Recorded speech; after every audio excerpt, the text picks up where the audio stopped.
nós estamos falando, né, sobre como famílias cristãs, nós podemos vencer e devemos vencer a influência deste mundo e sermos aqueles agentes influenciadores, né? Influenciadores, ou seja, ao invés de recebermos a influência do mundo, sermos nós aqueles que iremos realmente ser luz e sal, como família cristã, neste mundo, nesse que nós estamos colocados, onde nós estamos inseridos, né? Seja no Brasil, seja aqui nos Estados Unidos, seja na faculdade onde estudamos, no trabalho onde estamos, não importa onde estejamos como família, nós temos que fazer a diferença. Na semana passada, nós vimos, né, estamos chegando à reta final hoje, nós falamos sobre o desafio da manutenção de valores, né? Nós falamos exatamente sobre a necessidade de, como família, nós mantermos os valores, os princípios da palavra vivos entre nós e como família. Hoje eu quero falar sobre, né, dando sequência nesse estudo, eu quero falar sobre alguns novos desafios e algumas coisas que nós temos que fazer.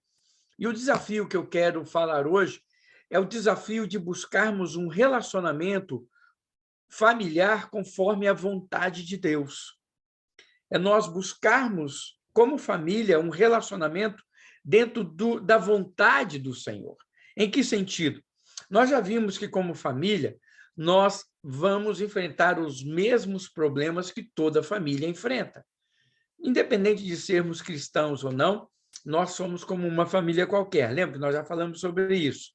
E nós vimos que nós somos uma família diferente. Em que sentido? Na forma de nos relacionarmos com os problemas que iremos enfrentar.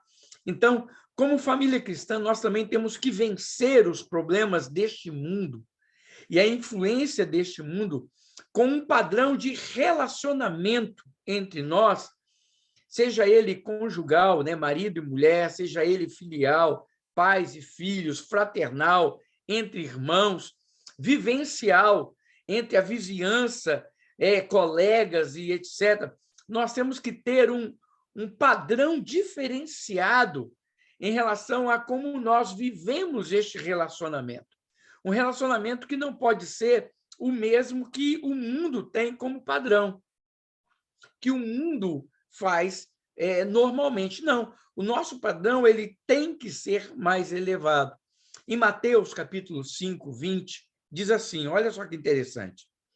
Pois eu lhes digo que se a justiça de vocês não for muito superior à dos fariseus e mestres da lei, de modo nenhum entrarão no reino dos céus.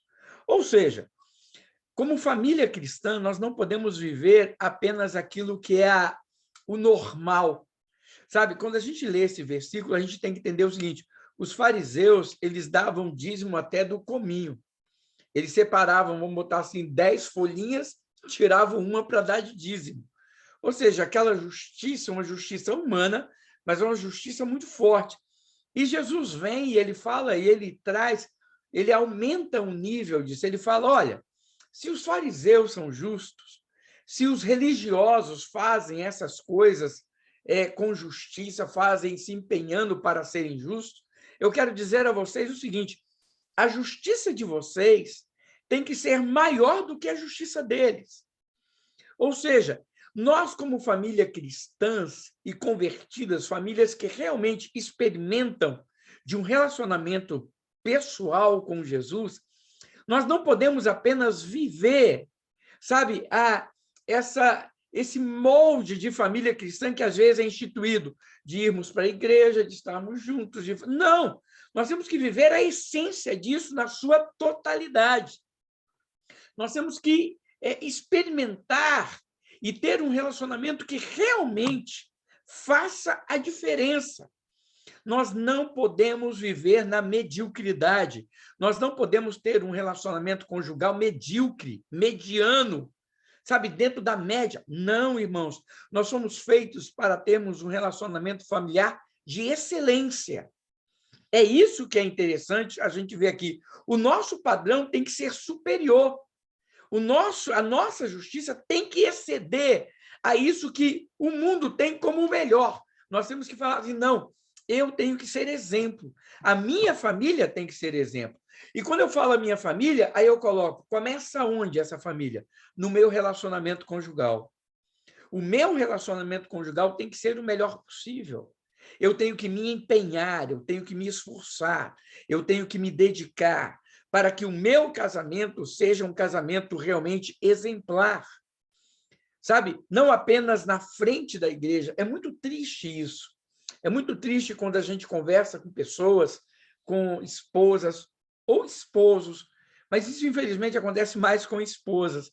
Quando elas abrem o coração e falam de que muitas vezes os maridos ou o cônjuge, né? Vamos também, a esposa também pode fazer isso, terminam vivendo um relacionamento mais de aparência para se manter o padrão e a pose de bom crente do que, na verdade, é de fato. Então, irmãos, isso não pode acontecer conosco. Isso tem que ser diferenciado. A mesma coisa vale no nosso relacionamento filial, ou seja, a relação dos pais com os filhos, dos filhos com os pais. Nós temos que ser e desenvolvermos um relacionamento que conquiste essa liberdade. Olha só, é muito importante a gente entender isso. Não é porque a gente vai ser, nós como pais somos bons crentes, que os nossos filhos também serão crentes. Existe uma promessa que diz, né? Ensina a criança no caminho que ela deve andar, e mesmo quando for velho, não se desviará dele. Isso não quer dizer, irmãos, que a criança ela vai ser uma crente. Não. Não se desviar dele quer dizer o seguinte: os princípios que você ensinou de justiça, de retidão, de caráter, sabe, de temor a Deus, isso vai permanecer ali. Isso não tem nada a ver com a questão de salvação. Os nossos filhos, lógico que a gente sempre pega essa promessa, né, crendo que os nossos filhos servirão ao Senhor também.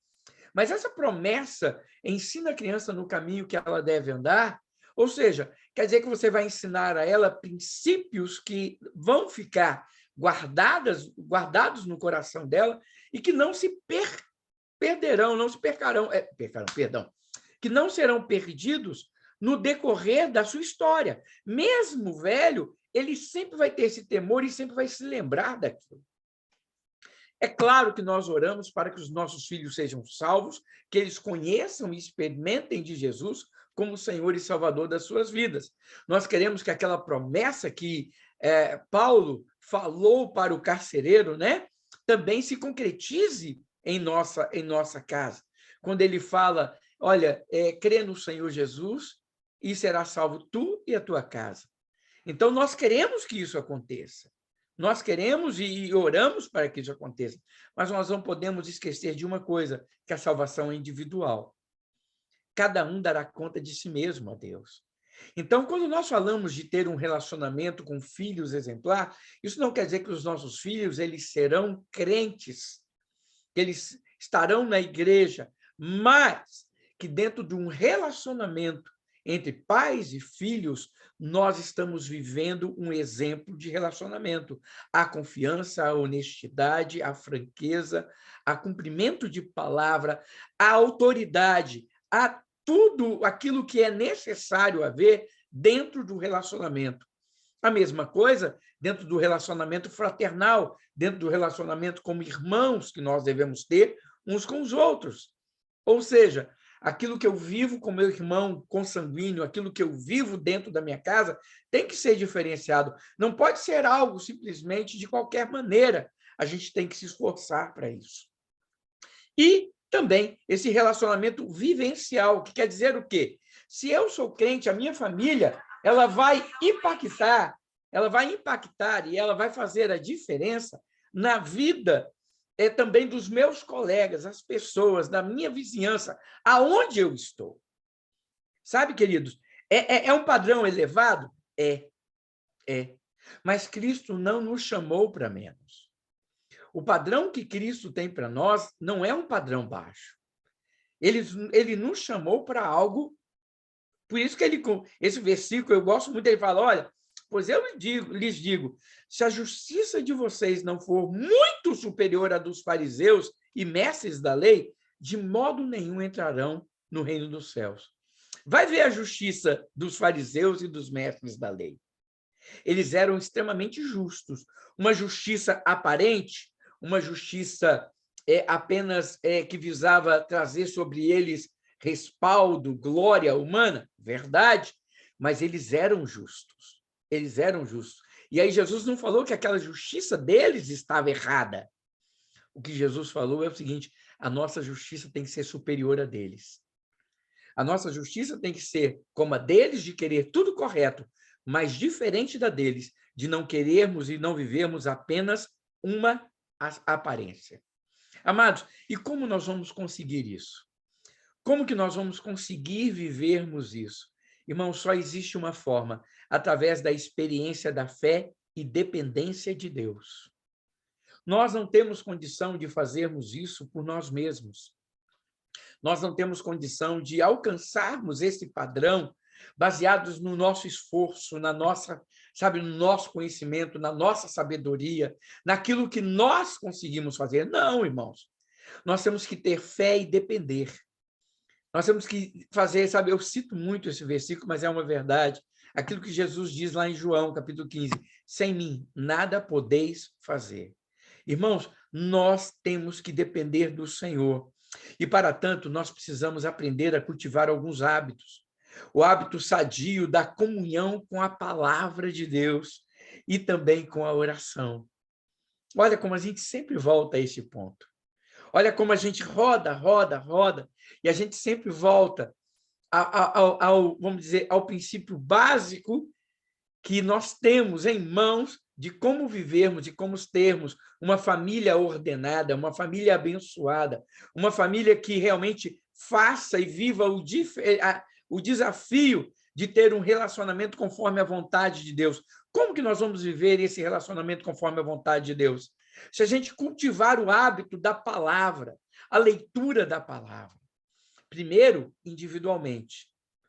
Por que eu falo individualmente? Porque, irmãos, de nada adianta a gente querer ler a palavra, apenas trazer a palavra para dentro de casa, fazer o culto doméstico. Vamos abrir a Bíblia e ler aqui. Não, irmãos. Essa palavra que eu leio ou que eu trago para o meio da minha família, para um culto doméstico, para dentro da minha casa, ela tem que alcançar o meu coração como indivíduo. Aquilo que eu trago para dentro da minha casa tem que ser resultado daquilo e de quem eu sou. Tem que ser aquilo que eu experimento, aquilo que eu tenho, aquilo que Deus fala comigo. É isso que eu vou trazer para dentro da minha casa. É isso que eu vou colocar dentro da minha casa. Então, nós precisamos aprender a fazer isso. Não adianta, sabe, amados, você ligar a televisão, igual eu já vi muitos pais fazerem. Não, lá em casa a gente põe culto direto. Põe os filhos sentados no sofá, põe o YouTube, põe um programa, põe o culto, seja online, seja até ao vivo, que o pastor está pregando, e agora todo mundo vai ouvir. De nada adianta isso, irmãos, porque eu não estou trazendo o culto, eu não estou trazendo a Bíblia para dentro da minha casa ao fazer isso. Eu vou trazer a realidade da palavra de Deus para dentro da minha casa quando eu, individualmente, eu for tocado, eu experimentar e eu tiver contato pessoal com essa palavra. Aí sim eu vou trazê-la. E a mesma coisa acontece em relação à oração. Não adianta eu reunir a minha família e orar 1 hora. Sabe, eu já vi isso também acontecer. Pessoas que, dentro de casa, na hora de fazer aquela oração longa. Quando termina, os filhos estão olhando para a cara da pessoa e falando, fariseu. Ora tanto, mas não vive nada disso. Você entendeu? Não é o tanto que eu oro, mas é quem eu sou que traz a autoridade na hora que eu oro. Então, dentro de casa, a gente tem que trazer isso. Como? Então, é a experiência de fé e dependência de Deus, através da leitura da palavra, através da oração, né? Através dessa prática de valores, prática real de valores, que molda o caráter dos nossos filhos, que molda o caráter de todos aqueles que estão fazendo parte da vida familiar. Sabe, queridos, isso é muito, muito importante. É o quê? É quem eu sou no meu dia a dia, mesmo com as nossas falhas. Eu sempre digo, né, irmãos? Nenhum lugar revela mais as nossas falhas do que a nossa casa. Essa é a grande verdade. Ninguém conhece mais os meus defeitos do que a minha esposa, que convive comigo. Há 31 anos a gente faz agora, né? Ou seja, a gente tem esse tempo de casamento. Então, é interessante que esse tempo de convívio faz com que ela me conheça e eu a conheça. Então, aqui dentro de casa, nós revelamos quem nós somos. Os filhos sabem quem nós somos. Nós sabemos quem são os nossos filhos. Nós sabemos quem são os nossos pais. Nós sabemos quem são os nossos irmãos. Por quê? Porque dentro de um relacionamento familiar, a gente não consegue se esconder. Não, a gente sempre revela quem a gente é. Então, irmãos, quando a gente traz isso, quando a gente experimenta pela fé, quando a gente experimenta uma dependência de Deus, quando a gente se aprofunda na leitura, na prática da oração, e nós deixamos essas coisas nos moldarem, nos atingirem, trabalharem em nós, aí nós, quando vivenciamos isso no meio da nossa família, não importa se nós temos defeitos, e teremos defeitos. Os nossos defeitos, eles vão aparecer. Nós não precisamos tentar e ficar fingindo que eles não existem e tentar escondê-los. Não! Nós podemos encará-los, nós podemos até mostrá-los com uma certeza de que nós não queremos continuar defeituosos, que nós queremos melhorar, que nós queremos consertar, que nós queremos ser diferentes, que nós queremos crescer. Então, irmãos, o problema do relacionamento familiar não são os nossos defeitos. O problema está em nós não querermos melhorarmos e nós não queremos consertarmos os defeitos que temos. Essa é a grande verdade. Essa é a grande realidade. Sabe, amados, a gente fala muito sobre casamento quando a gente fala sobre família. Por quê? Porque o relacionamento do casal é a base de toda a família. Não tem como a gente falar de uma família sem a gente falar do relacionamento conjugal, do relacionamento de um casal. Então, irmãos, nós temos que aprendermos desde já a vivermos isso, a vivermos uma espiritualidade, uma compreensão, um diálogo, um carinho, um respeito mútuo, a aceitação da humanidade de cada um. Né? Nós vamos ter o nosso encontro de casais sábado. Nós vamos ter um encontro de casais sábado. E o tema do nosso encontro de casais, que vai ser presencial lá na igreja, ele é somos um, porém diferentes. Somos um, porém diferentes. É no sentido de que nós somos, amados, um casal, mas nós não podemos nos esquecer da nossa humanidade. Nós não podemos esquecer que cada um de nós somos indivíduos que estão sendo tratados de forma diferente, em tempos diferentes, por Deus. Por quê? Porque o tempo de Deus na minha vida é um tempo diferente do que na vida da Elisângela. Nós somos um casal, mas a ação de Deus é singular, porque nós não somos iguais. E sabe, irmãos, quando nós, como casal, nós procuramos ajustar e entender essas coisas, nós nos fortalecemos mutuamente. E, por estarmos fortalecidos mutuamente, por sermos fortalecidos como casal, nós enfrentamos as lutas de uma maneira diferente. Lembra aquilo que nós falamos? Somos como qualquer outra família, vamos enfrentar todas as lutas que todo mundo enfrenta, mas somos diferentes. Por quê? Porque temos Jesus em nosso convívio, em nosso meio.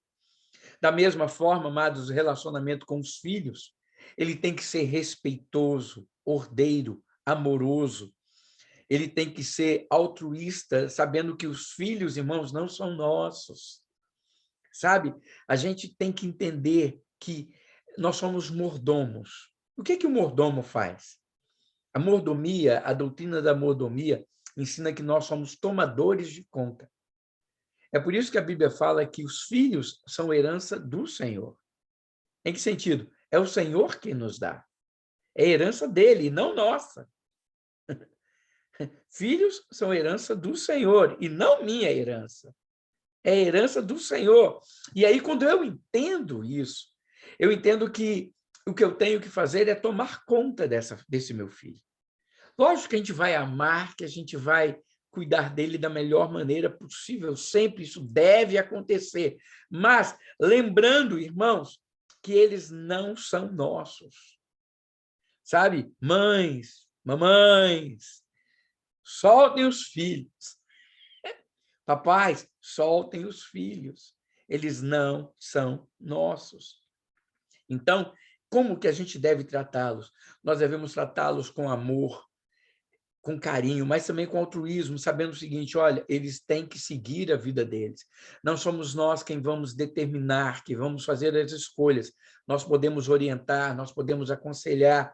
E nós sabemos, porque nós também fomos filhos, que nós nem sempre, na maioria das vezes, a gente não vai ouvir os nossos pais. Não é verdade?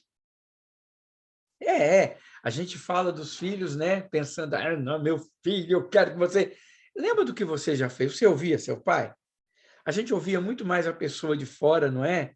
A gente parece que tinha muito mais liberdade e facilidade de ouvir as pessoas de fora do que as pessoas de dentro. A gente só aprende isso depois com maturidade, infelizmente. Mas nós fazemos isso. Então, o que eu quero dizer aqui é, queridos, vamos saber cuidar disso. Agora, nós também não podemos esquecer que dentro do relacionamento com os filhos, uma coisa que não pode ser perdida em momento nenhum, é o respeito e a autoridade. A autoridade.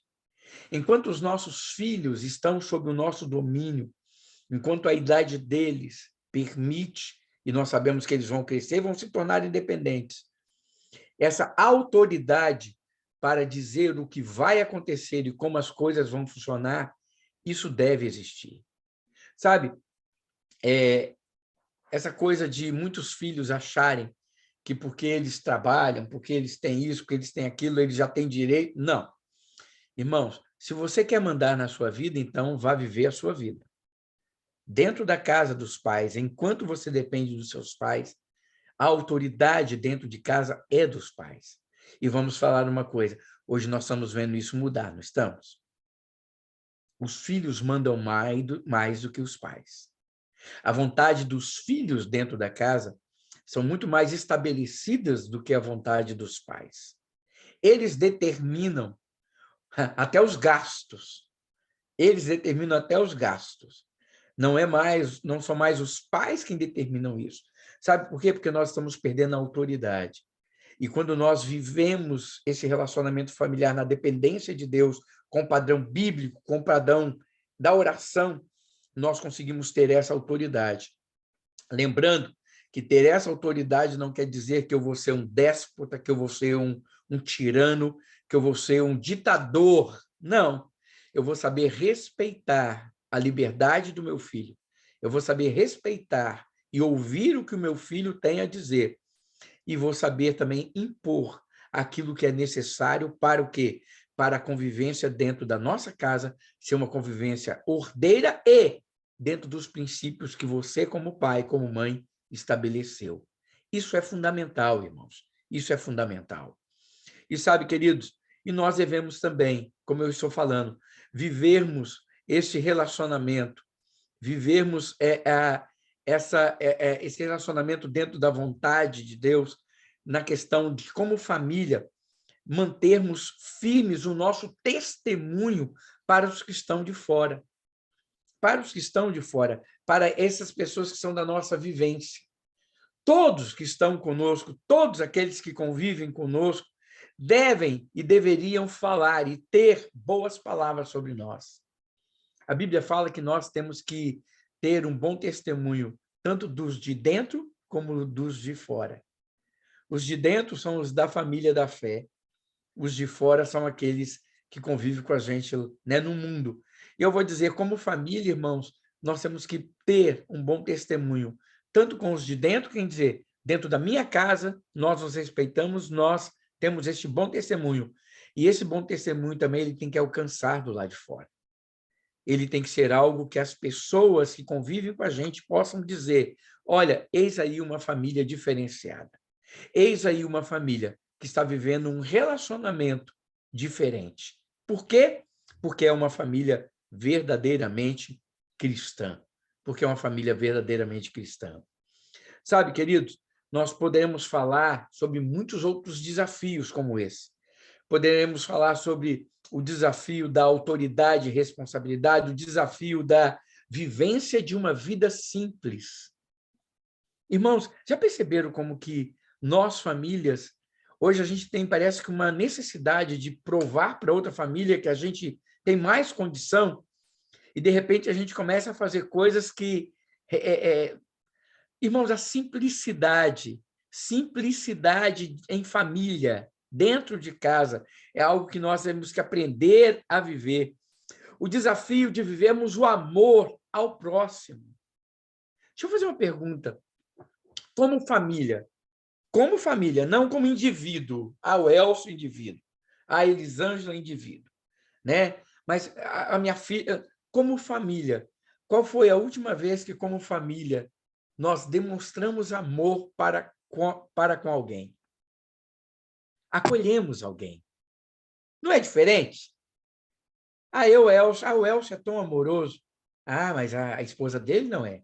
A Elisângela é tão amorosa. Mas o Elcio não é. A Ellen, a filha do Elcio, é tão amorosa, mas o pai e a mãe, o Elcio e a Elisângela, não são. Estão entendendo o que eu quero dizer? Sabe, amados, o desafio de sermos amorosos como família, de alcançarmos, de abrirmos o nosso lar para recebermos pessoas, de abrirmos o nosso lar para vivenciarmos isso. O desafio, amados, de vivermos um cristianismo verdadeiro. O desafio de vivermos um cristianismo verdadeiro. Não apenas aquilo que se apregoa, não apenas aquilo que se fala, mas aquilo que as pessoas podem dizer é real, é verdadeiro. Aquilo que eles estão falando, eles estão vivendo. Aquilo que eles estão falando, olha, para servir, eles estão prontos a servir. É para doar, eles estão prontos a doar. É para estar presente, eles estão prontos a estar presentes. Sabe? É para orar, eles estão prontos a orar. Então, como família, viver muito mais do que simplesmente essa religiosidade aparente, mas algum cristianismo verdadeiro. Jesus diz assim em Mateus 5,16. Assim, resplandeça a vossa luz diante dos homens, para que vejam as vossas boas obras e glorifiquem o vosso Pai que está nos céus. Sabe, amados, como família, nós precisamos resplandecer a luz de Cristo. A luz de Cristo. Cada um de nós, como crente, cada um de nós, como família, nós temos essa necessidade de resplandecer a luz de Cristo. E eu fico olhando, eu fico realmente extremamente preocupado de ver o mundo que nós estamos vivendo. Um mundo que cada vez mais a gente fala que está corrompido, que os valores estão sendo perdidos, não é verdade? E aí me chama a atenção uma coisa. Por exemplo, cada vez mais os valores estão perdidos. E a gente fala que hoje o mundo é muito mais cristão do que era antes, porque as pessoas estão sendo evangelizadas. Em termos de Brasil, eu falo muito isso. Eu sempre uso como exemplo o meu estado, o estado de onde eu vim, o Espírito Santo. Ele é considerado no Brasil o estado mais evangélico do Brasil. Hoje, a última vez que estava, era mais de 56%, 57% do estado. Ou seja, mais da metade que se autodenominava, que se chamava cristão. Entendeu? A capital, Vitória, mais de 50 e poucos, 54%, 55% também de pessoas que se dizem cristãs, evangélicas, que servem a Cristo. Aí você olha isso e fala, nossa, que coisa linda. Pois bem, é o estado onde mais tem violência doméstica. Como que pode isso? Como que pode? Se nós somos maioria em um lugar, o mal não pode ser maior neste lugar. Aquilo que é bom tem que ser maior. Não é verdade? Vocês entendem o que eu quero dizer? Não pode ser o Espírito Santo o estado mais violento, o estado onde mais se agride mulheres, onde mais tem violência doméstica, no estado chamado do mais cristão, do mais evangelizado, daquele que se propaga como o mais evangelizado, o que mais serve a Deus. Está errado, irmãos. É esse tipo de cristianismo, é esse tipo de luz que tem que resplandecer. Sabe? Não basta apenas dizer que somos luz, nós temos que brilhar como luz. Nós precisamos ir lá e fazer a diferença na minha vida, no meu contato, em como eu vivo este cristianismo, como família. De que adianta, irmãos, a gente estar dentro da igreja, a família dentro da igreja, se nenhuma mudança ocorre na sociedade, se nenhuma mudança ocorre aonde nós estamos? Está errado. Tem que mudar. E aí Jesus fala que a nossa luz brilhe. Então, nós temos que resplandecer. Sabe, como família, nós precisamos mostrar qualidade dentro e fora do lar. É isso que nós temos que fazer. A Bíblia, como família, nós precisamos evidenciar aquilo que nós falamos que temos espiritualmente. Tiago 2,17 diz: a fé sem obras é morta. Sabe, nós crentes gostamos muito de ignorar esse versículo. Porque a gente fala assim, não, esse negócio de obras, nós não somos salvos pelas obras. Nós não somos salvos pelas obras. Quem se dedica às obras são aqueles que não têm fé. Irmãos, nós sabemos que não somos salvos pelas obras. Mas se eu sou salvo, eu tenho que praticar as boas obras. Jesus falou isso, que fomos chamados, predestinados antes da fundação do mundo para as boas obras. Ou seja, se eu estou em Cristo, se eu sou um cristão, eu tenho que evidenciar a minha fé, as minhas obras, elas têm que evidenciar a espiritualidade e quem eu sou. Nós precisamos fazer isso. Nós precisamos vivenciar isso. Nós precisamos nos dedicar a isso. E como família, nós precisamos entender que tudo o que nós vamos fazer, nós devemos fazer não para termos um sucesso e um bom nome familiar aqui neste mundo. Não! Esse não é o nosso principal desejo, não deve ser o nosso principal desejo. O nosso principal desejo deve ser o seguinte: como família, tudo que nós vamos fazer, em primeiro lugar, nós queremos glorificar a Deus. Glorificar a Deus. Sabe? A família precisa desenvolver esse saber de demonstrar a luz de Cristo para a glória de Deus. Olha o que diz 1 Coríntios 10, 31 a 33. Estamos encerrando. Diz assim: assim quer vocês comam, bebam ou façam qualquer outra coisa, façam tudo para a glória de Deus. Não se tornem motivo de tropeço, nem para judeus, nem para gregos, nem para a igreja de Deus. Também eu procuro agradar a todos de todas as formas, porque não estou procurando o meu próprio bem, mas o bem de muitos, para que sejam salvos. Amados, tudo que nós fazemos como família, nós devemos fazer para a glória de Deus. E aí, isso nos faz pensar. Aquilo que nós compramos, aquilo como que nós vivemos, aquilo que nós demonstramos, aquilo que nós e como nós servimos, eu faço isso para quê? É para a glória de Deus? A forma como eu me relaciono. Olha só, é interessante, né? Eu devo me relacionar bem com a minha esposa, não para mostrar que eu sou um bom marido, mas porque eu glorifico a Deus através disso. E se eu procurar glorificar a Deus através das minhas ações como marido, fatalmente eu serei um bom marido. Se eu procurar glorificar a Deus através das minhas ações como pai, com certeza, eu serei um bom pai. Se eu procurar agradar a Deus e glorificar a Deus em tudo que eu faço, como filho, nossa, não tem como eu ser um filho ruim. Tem? Não. Vocês entendem isso? Este é o princípio. E o meu desejo, irmãos, e a minha oração é que nós sejamos essa família. Cada um de nós. Cada família nossa seja essa família. Uma família que não vai se influenciar e se deixar influenciar por esse padrão corrupto e ruim do mundo. Muito pelo contrário. Somos nós que vamos ser sal e luz. Somos nós que vamos brilhar, como lemos aqui nessa noite.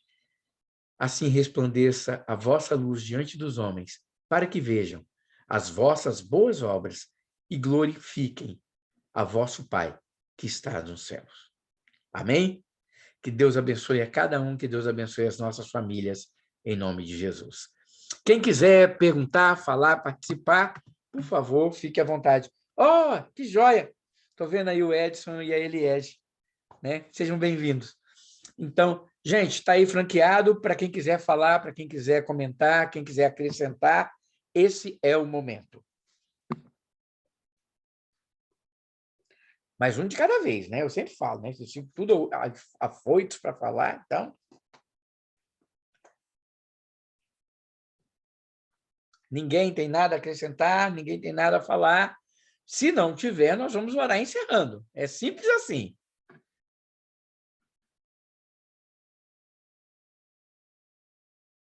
Muito bem. O silêncio, então, mostra que todo mundo entendeu e compreendeu aquilo que a gente falou. Gente, então nós vamos orar nesse instante para a gente estar encerrando. Ah, Iracema, desculpa, Iracema, vi a tua mãozinha agora. Pode falar.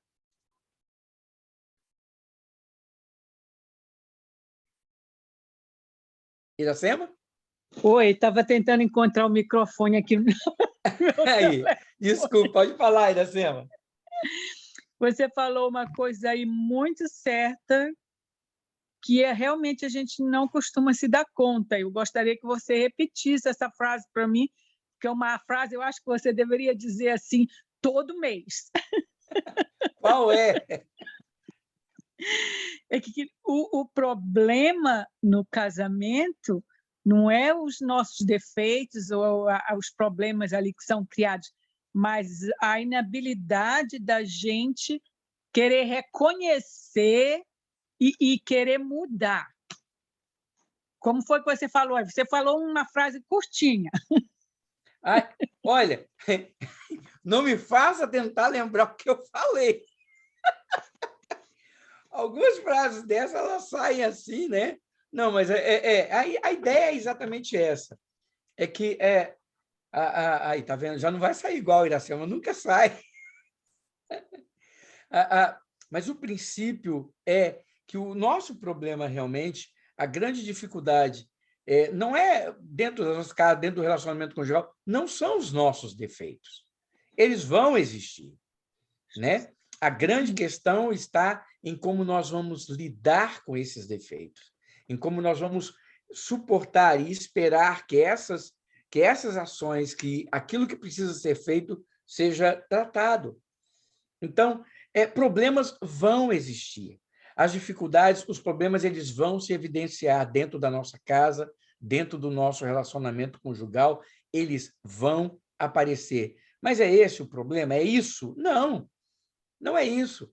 Se eu quero ser tratado, se eu quero ser moldado, se eu quero deixar que Cristo haja em mim, eu sei que eu vou vencer isso.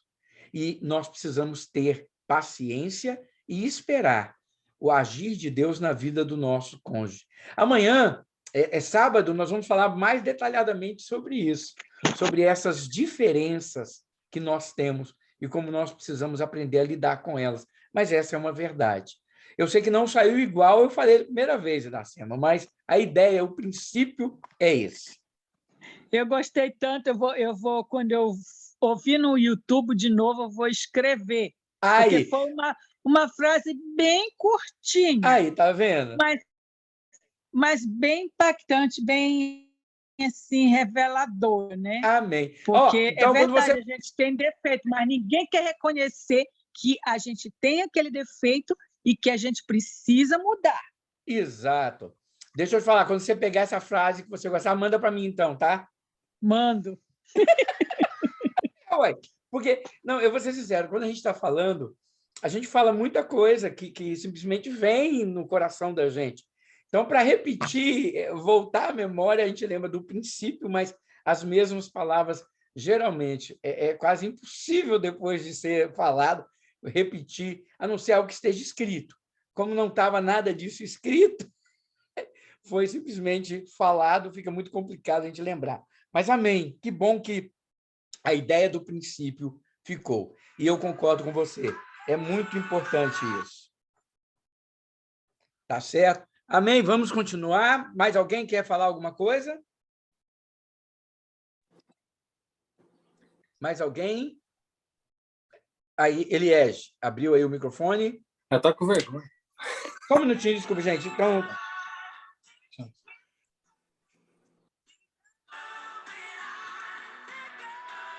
Nossa. É o fundo musical, pastor. Não, é um pastor me ligando aqui insistentemente. E eu sempre coloco no mudo, mas dessa vez realmente eu esqueci de deixar no mudo o telefone e botei aqui agora. Mas desculpa, eu vou pode falar. falar.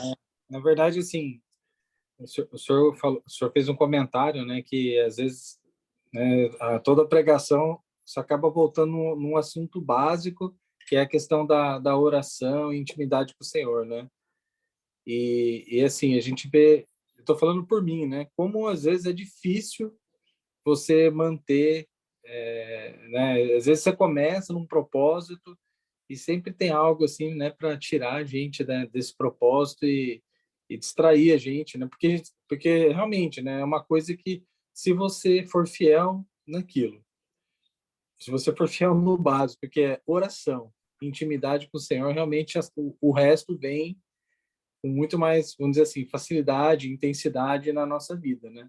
E, e é o principal mesmo, que é o que nutre, né, a nossa vida espiritual e que, em contrapartida, vai refletir, né, no nosso cônjuge, na nossa família como um todo, né? Mas eu falo assim, eu falo por mim mesmo, né? Às vezes é difícil, às vezes, manter aquela constância, às vezes, né? E assim, o que o senhor diria, né, como pastor, né, assim, como um conselho para que nós possamos realmente ter essa constância? Tem algum, sei lá, segredo aí, pastor? Conta para gente. Rapaz, eu vou falar para você, o Edson, é uma das coisas mais difíceis de se fazer. Mesmo sendo pastor, mesmo sendo um crente dedicado, por exemplo, na vida pessoal, eu falo sempre o seguinte: na minha vida pessoal, é muito mais fácil eu manter, e eu mantenho uma vida devocional pessoal há anos, e faço isso rotineiramente, com disciplina. E agora, pensando em termos familiares, quando a gente traz para a família, é muito mais difícil, é muito mais fácil eu manter isso na minha vida pessoal do que eu viver isso e fazer isso como família. Uhum. É interessante isso, porque são tantas coisas que tomam conta da mente da gente, tanta coisa que envolve, sabe? Eu vou falar, orar como casal junto é uma das coisas mais difíceis de se manter que existe. Aí você pode falar, mas a gente sempre está junto. Sim, vai orar junto. Vai orar junto. É complicado. É complicado. É uma questão de a gente entender que, por exemplo, eu, durante muito tempo, eu orava com eles, depois a gente parou realmente, sabe aquela coisa de orava individualmente. Hoje, pelo menos, nós temos um hábito, a gente ora juntos antes de dormir. Sabe algo que a gente... Nós precisamos. Porque já tinha chegado ao ponto de a gente dormir, cada um, né? Orava, mas eu orava e ia dormir. Ela orava e ia dormir. Então, não. Vamos, você entende? É uma questão de disciplina? É uma questão de encarar como necessário? Por mais simples, pode ser pequeno, pode ser rápido, sabe? Pode parecer uma coisa muito pouca naquele momento, mas não é. Por quê? Porque quando um casal, eu estou falando agora como casal, quando um casal ora junto, ele mantém portas abertas para que eles estejam orando juntos. Uhum. Ele tem uma intimidade espiritual para se fazer isso. Quando nós oramos com os nossos filhos, quando eles estão debaixo da nossa tutela, quando a gente tira um momento para orar com eles, seja como família, seja como pai ou mãe, aí eu falo, às vezes não vai dar para o pai e a mãe estarem ali, mas, por exemplo, eu e Elisângela, eu sempre coloquei a Ellen para dormir. Sempre. Enquanto ela estava dentro de casa, eu ia até lá e orava com ela. Orava com ela. Então, essas coisas são importantes. Então, o segredo está em a gente ver isso como algo importante. Uhum. E a gente vai tomar medidas. Não precisamos, sabe? Eu sempre tenho um costume de falar e o cuidado de falar o seguinte: a gente não precisa fazer o culto, né? Aquela celebração, não! Porque isso também se torna enfadonho, se torna, às vezes, uma coisa só, é mais um ritual, é mais um ritual, né, do que simplesmente, é uma coisa legalista, do que simplesmente a essência. Às vezes, não é preciso fazer o culto doméstico de sentar em volta, abrir a Bíblia. Não, às vezes você pode fazer isso em algum momento. Mas, às vezes, você pode simplesmente dar um versículo, você abraça filho, abraça a esposa, vamos orar junto aqui? E faz uma oração naquele momento. Sabe, essas coisas marcam e mostram o valor que isso tem dentro de casa. O que nós não podemos deixar é que isso acabe. O que nós temos que mostrar como família e viver é exatamente isso.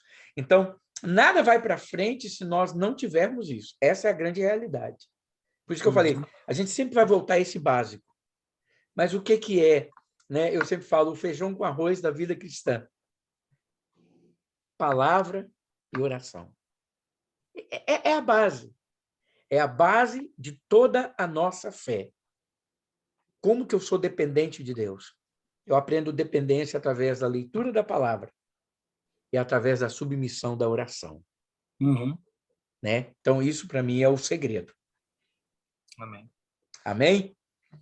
Pastor, aproveitar para dar Pode parabéns falar. para o senhor, viu que a gente acabou não dando no grupo. Parabéns. Tá, valeu. Porque é o seguinte, eu fiquei assim até interessante, porque, na verdade, o dia do pastor é o segundo domingo, ou o dia 8. O dia do pastor o dia do pastor no Brasil, especialmente na Igreja Batista. O dia do pastor é comemorado. Aqui se comemora, eu acho que é em outubro e novembro, a apreciação do pastor. Também. Mas aí os irmãos começaram a se manifestar lá no grupo, me dando os parabéns. É claro que eu fiquei extremamente feliz e grato por toda a manifestação de amor e carinho dessa igreja, né? E, inclusive, amanhã é um dia para nós, para mim, para Elisângela, muito especial, porque amanhã fazem 3 anos que nós chegamos aqui para pastorear a igreja. Legal. Né? A nossa posse na igreja foi no dia 4 de agosto, mas foi no dia 10 de junho que nós chegamos aqui. Então, o dia de amanhã, para mim, é um dia extremamente importante, significativo para mim e para a Elisângela, porque foi o dia que nós chegamos, né? E começamos realmente o nosso trabalho no dia que nós chegamos aqui, dia 10 de junho de 2019. Então, eu receber essas congratulações, esse carinho de vocês no dia de hoje, só me trouxe mais desejo de servi-los. E, nossa, como é bom. Obrigado e valeu, viu, Eliege? Edson, obrigado pelo carinho também aqui. Joia? Gente, vamos orar, então, encerrando o nosso estudo de hoje.